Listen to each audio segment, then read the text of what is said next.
So first of all, let's just talk about the static mesh and 3D model. Whatever object that you download that you can call a 3D model, we call it in Unreal Engine a static mesh.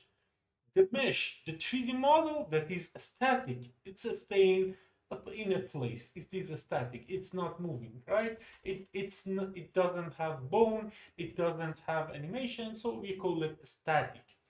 So for example, in starter content, we have some mesh, some static mesh. So in the shape, you can see this one is a static mesh. And if you bring it in our scene by dragging and dropping it, you can see it will be added to outliner.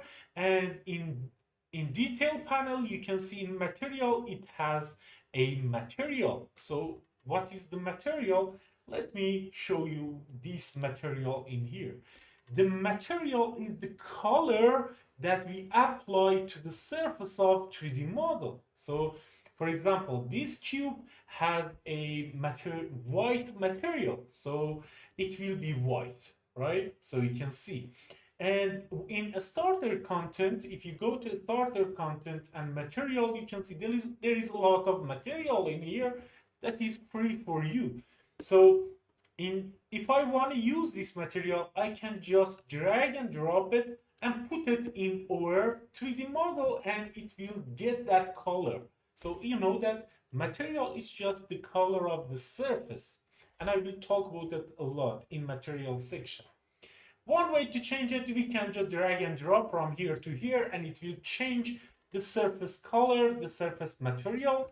And another way to do it, we can drag and drop from here to here when our 3D model is selected. You can see when it's selected here, we can set the material in here as well. We can just click in here and choose another material like this for this cube or whatever 3D model that we have. So again, if we click in here, we can change the material again. And there is another way to apply material to a 3D model. So for example, I click in here and I can select my 3D object in outliner that I want to change the material and go to material section, and in here click on this arrow and it will change it to whatever you selected in content drawer. Again, let's just apply this and know that we know all about material. What is the material? Let's just go and talk about all kind of 3D models and how we can import them in Unreal Engine 5.